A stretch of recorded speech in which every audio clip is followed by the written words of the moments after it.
Real good, man. I'm glad we got a Knicks fan up here, man. Ain't it crazy we saw history twice in one game? Talk to me. We saw the largest lead of halftime in NBA Finals history. Excluding the bubble. Yeah. And then all of a sudden we see that lead get erased. And we saw the Knicks go out there and win that game. It was such a crazy first half watching all the threes. It was just like a barrage of threes that like the Knicks didn't have no answer to. And it's like you live or die by the three, and the Spurs legitimately lived, and then they died in the same game by the 3-point shot. It was very reminiscent of the comeback against the Cavs, where the Cavs really just couldn't find anything in the second half, and the Knicks just took advantage. But I understand that. But the Spurs have a 7'5" demigod. That I don't understand they that can figure either. something out to where their offense isn't just all threes. There was a point where they got 3 offensive rebounds, and Wemby took 2 threes in that possession, and I'm just like, what are y'all doing? It's like y'all legitimately are enabling this comeback by continuing to just put up all these threes. I understand that in the first half it gave y'all the lead. But y'all at some point got to realize, okay, the shot's not falling. Let's get something easier. Let's work on, let's get someone to the basket. No, they kept shooting. I don't think it was like they showed the youth, and like that's been a conversation the whole playoffs, and they didn't show the youth for sure.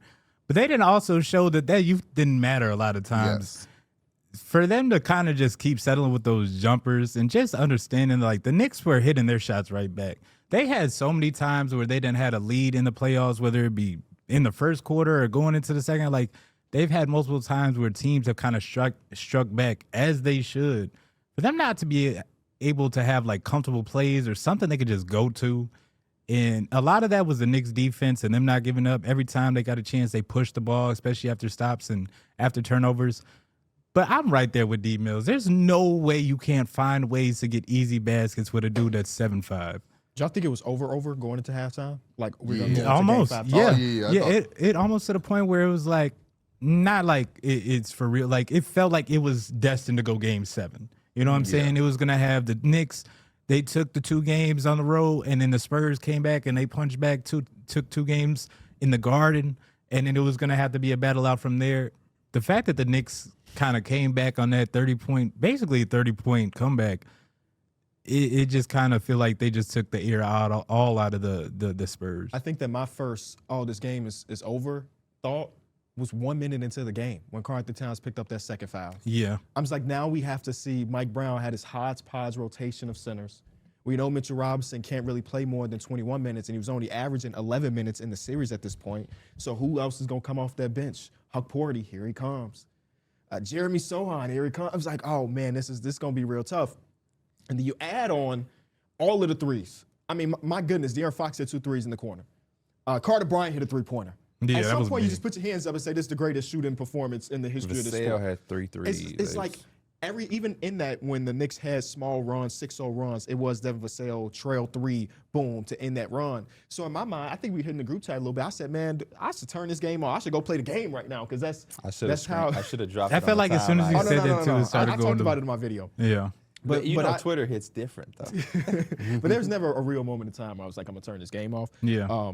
But even going into that, I never thought it was a possibility that the Knicks were gonna be able to pull off a comeback. Because even when they were, nicking away, no pun intended, at the lead, I'm like, okay, the Spurs will have some type of answer. There will be a timeout eventually. There will be some substitutions eventually, but then it turned into a 20-4 run before Mitch Johnson decided to burn one of his timeouts. And at that point, damage is done. Yeah, I mean, it was the threes. They got the barrage of threes right back. It was OG, it was Jalen Brunson, it was Cat. Like, they came back so quick.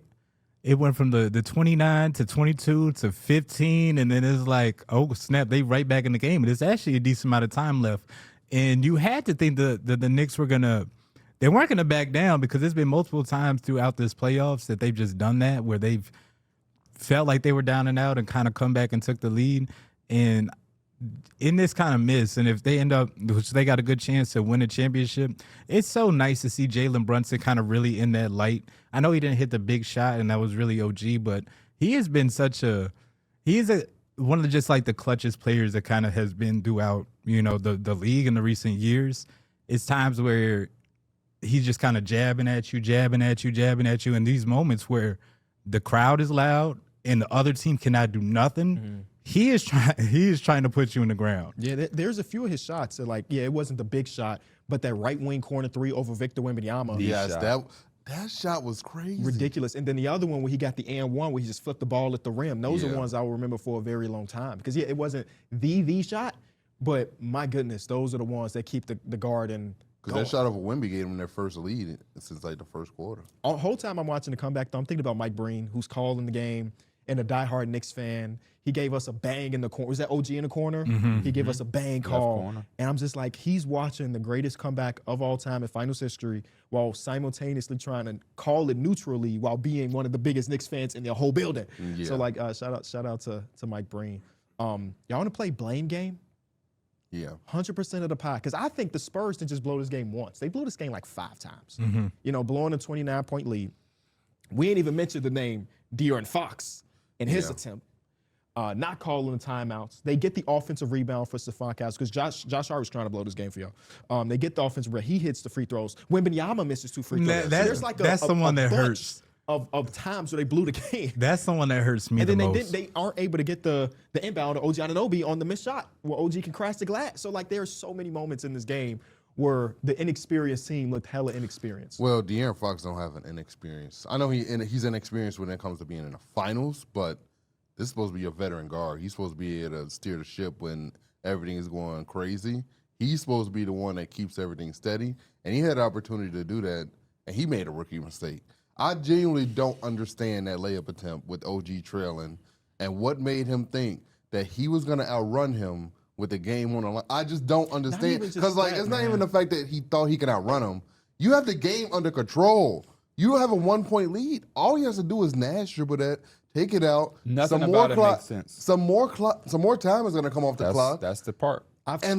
I don't understand. I've thought about it since the moment. What is the scenario where that makes sense? And you can't get to that conclusion. No, I can't. Even if he makes the shot, you still got a lot of time. Yeah, there's still a lot of time on the clock. So there's nothing about it that makes sense. Yeah. I don't know. I can't. Sometimes I try to side with the player and be like, okay, I see. Yeah. I can't. This is one of the ones where there is no real way. He might be the greatest nigga of all time.